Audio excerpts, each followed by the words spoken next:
We are going to go through how to prepare for your first meeting with a big customer. Whether you've been in the space for just a couple weeks or a few years, if you have a lead on a big customer, we want to be able to support you. So we're going to go through some tips here, but also keep in mind that Box is here and happy to help with customer meetings. We're happy to help, happy to help prepare in advance.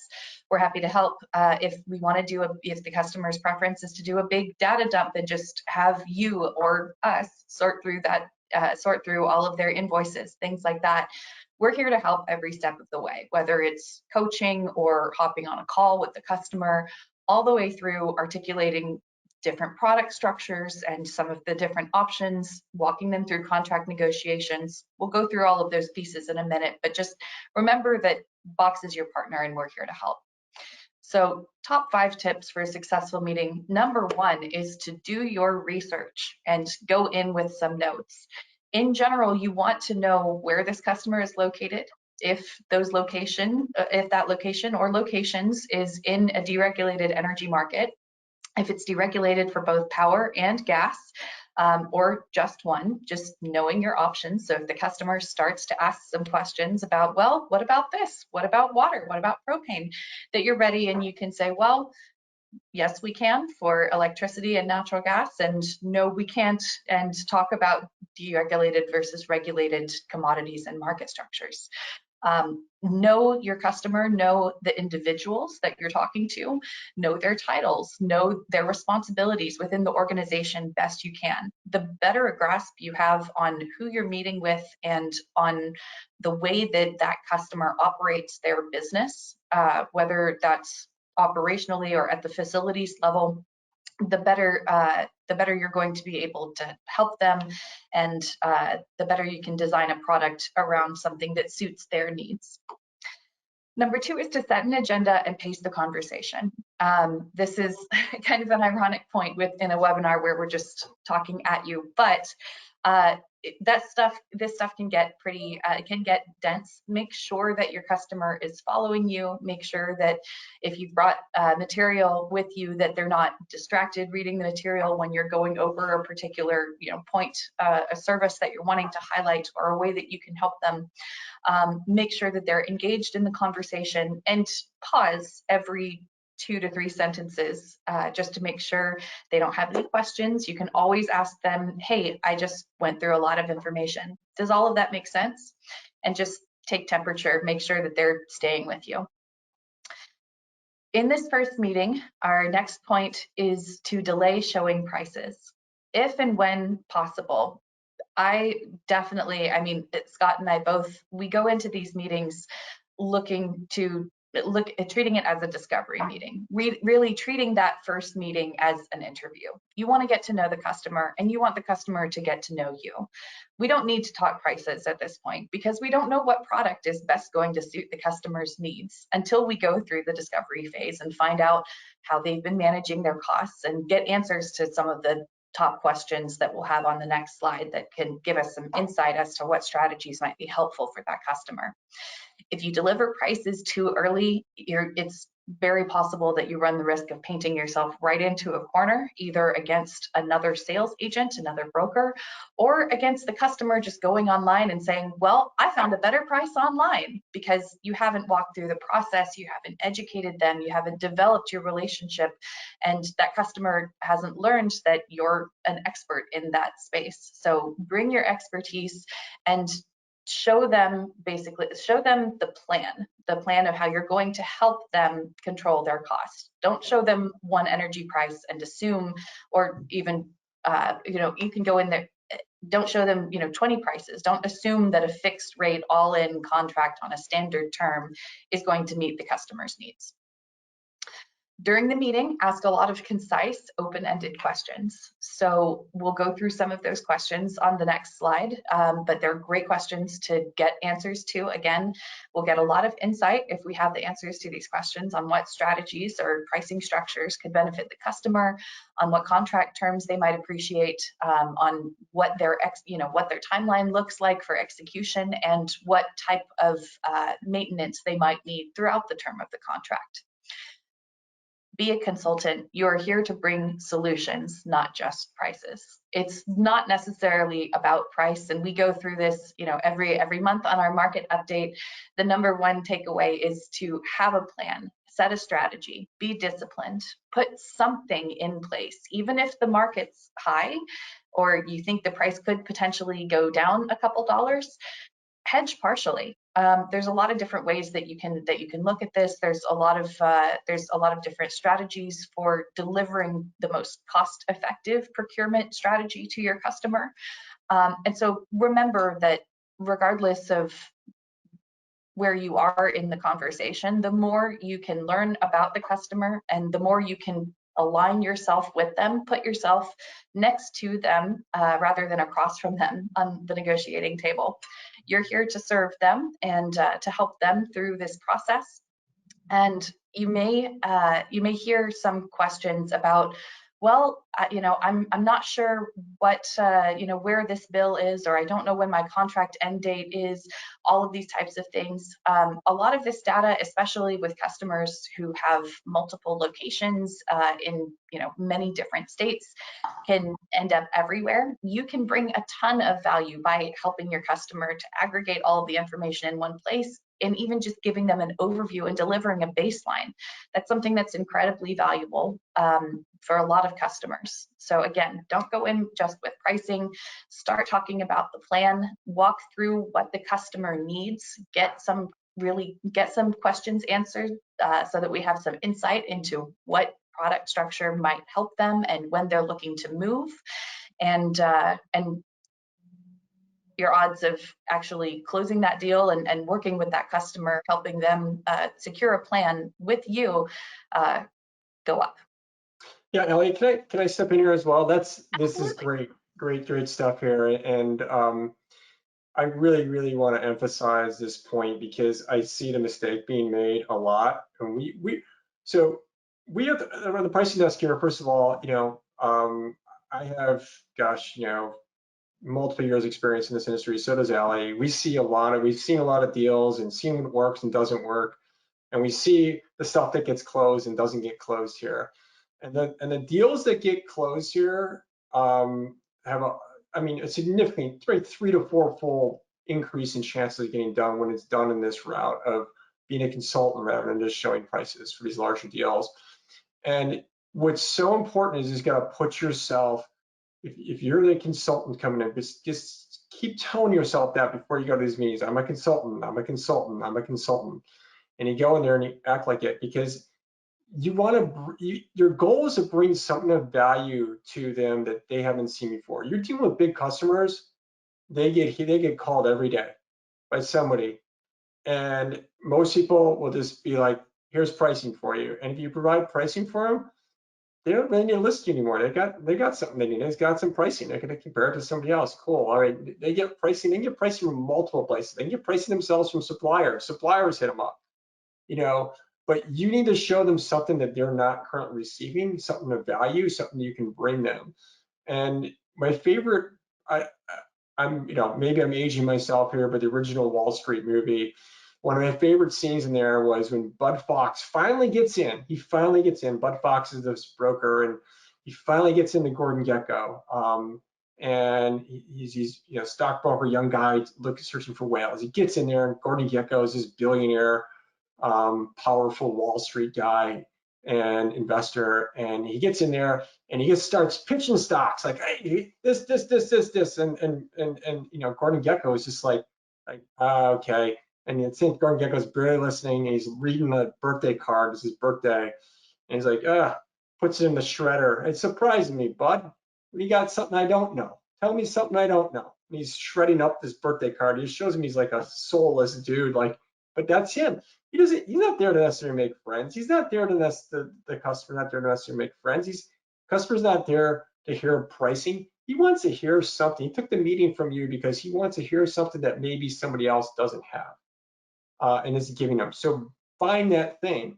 And one of the ways to do that is to ask questions, and you get these things, and then you can come back later on with a plan, a strategy. And that's the goal. That's how you're going to win these customers. If you just follow a process and it's very simple, your chances go up. trust us. Just trust me and Allie. You'll get these done, and you'll be a lot happier for it. Go ahead, Allie. Sorry about that. No, absolutely. Thank you. Our next slide shows questions that you should aim to answer during this first meeting, during this discovery phase. Now, the more answers and the more feedback you can get on these questions, exactly like Scott said, the better your odds of coming back to the customer with a good plan, a solid strategy. So first and foremost, collect your documents. You want LOAs. We have a great generic LOA that works for both commodities. In some areas, utilities will require their own form. So make sure you go in prepared with those forms. Ask for bills. Ask for current bills if they can get them to you. They can get them to you then, they can get them to you later, but there's a lot of information on bill copies, what they're currently paying, who their current supplier is, what products they might be on. That's all very, very helpful on those bill copies. Get a hold of their current contract if they're willing to share that. If they do have a contract in place or have had a contract in place in the past, definitely get your hands on it. It can be very helpful to review and see where maybe there were some missed opportunities in the way that they purchased in the past. The more documentation you have, the better an idea we can all get of how that customer is currently managing their energy spend, if at all. And let's look to answer those questions. How has the customer purchased energy in the past? Is this a customer who, has always worked with suppliers? Do they work with suppliers directly and they never work with brokers? And how can you show up as a broker and potentially make some good recommendations and show them the value of working through a broker or consultancy? Or have they been with the utility the whole time and they're just used to paying their bill and whatever the utility says the rate is how they've gone along with it. What is the customer's risk tolerance? If the customer has been with the utility, are they okay with their rate moving as much as utility rates have over the last 12, 18 months? Or would they prefer a fixed rate solution that can deliver some budget certainty? And so they know no matter how much or how little they use, that they'll be billed at the same rate. What would be best for them? Are they willing to take on a little bit of exposure in return for, potentially realizing some lower costs that we have during, shoulder seasons? There's all sorts of product designs that we can look at if the customer is open to taking on a little risk, but knowing how risk tolerant or risk averse they are, it's a great question to ask.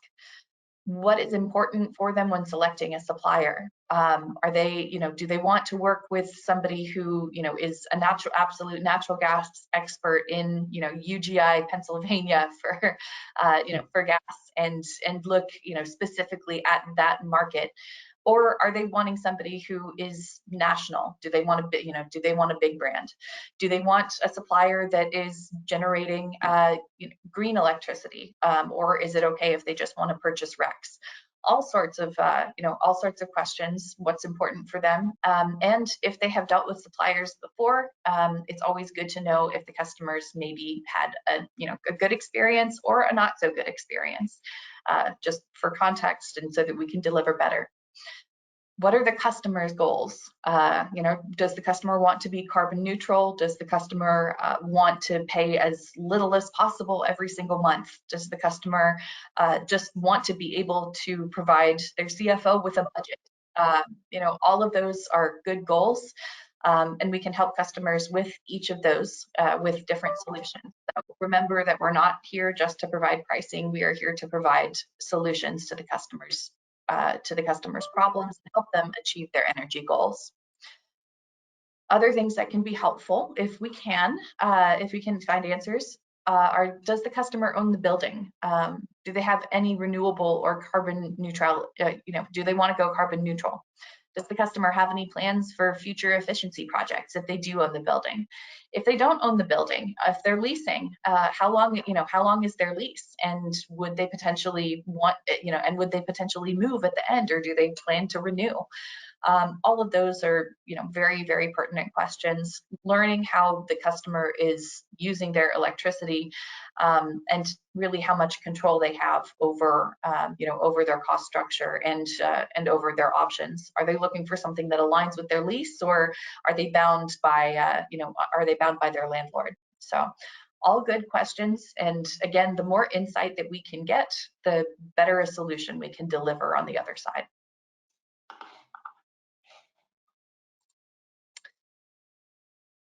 Moving through, remember that, like I said, we are here not just to deliver prices, but to deliver solutions. So that encompasses strategic procurement, but some of the other things that I touched on are utility usage analytics and budget reporting.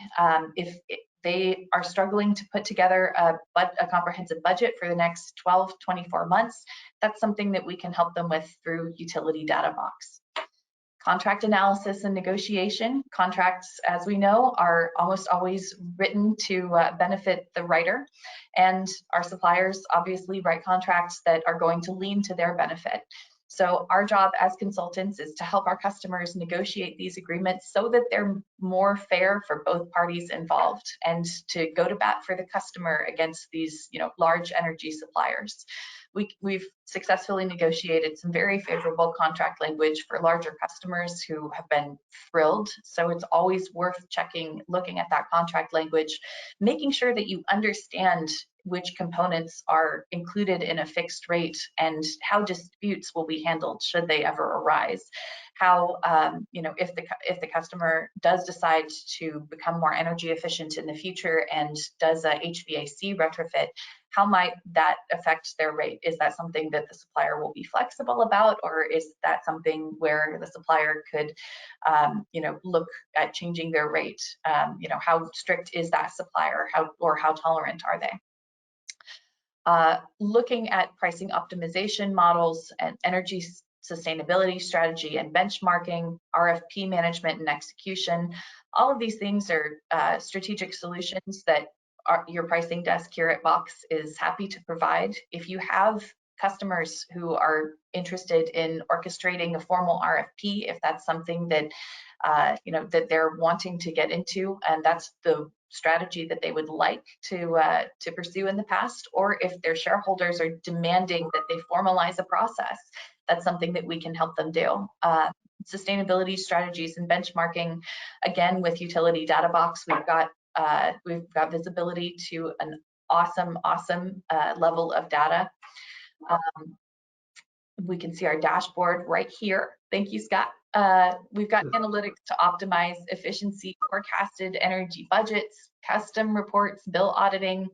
Buying energy can be really complex, and with that complexity comes the possibility of customers signing contracts that don't include what they anticipated.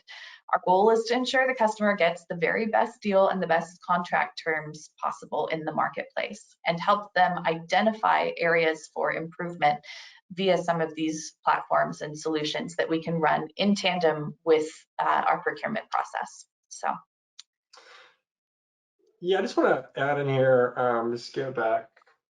So one thing that's contract analysis is that I think you spearheaded that about a month, 2 months ago. There was a deal, and this is an example. I just want to use an example, but it's a large size, where we saved this customer about $150,000 because we were getting multiple pricing, and one of the pricing was it was 10 mils lower, so $10 a megawatt hour lower than the other ones. We're like, well, something's wrong. I mean, it was a large size deal. Something's wrong here.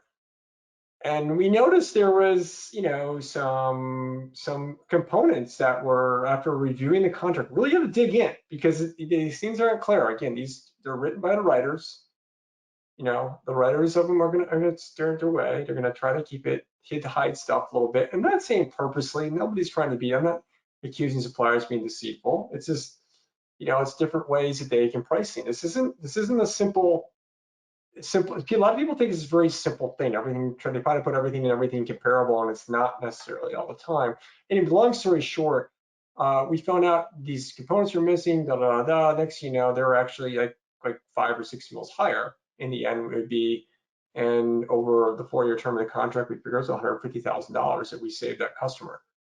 So these 6 things here, and also then utility data box, and I can't emphasize this enough. I mean, I would get, if I was a consultant out there, and I'm not, but if I was a consultant, I would want everybody on here, because now I got them locked into something that I'm going to give them, and they're going to be, if they use this thing, and I assume they will, they should, because they're going to love it. And now they're going to want to continue doing business with you, because you've provided this awesome thing that they're using. Why would they go anywhere else, right? Because if they go anywhere else, they can't use your system anymore. This is a way to lock them in. But these other things as well here, these are the things that you can bring a value to them that they don't normally get. These are the things to talk about in that first meeting, not a price. These are the things that you can provide a value that somebody else may not be bringing them. And just wanted to point that out. So we're here to serve you. We're here to help you succeed. If you succeed, we succeed, but we don't succeed if you don't succeed. So we're here, our #1 focus every day, as account managers, as support analysts, as pricing analysts. Our president is here to help, is here #1 focus every day is to serve you as customers. So just feel free to reach out and give us a call if you need anything. Have a great rest of the month here. We talk to you guys next month, and we'll get a date on that out here within the next couple of days. Awesome. Thank Good you, luck, everybody, everybody. for joining this morning. Sure.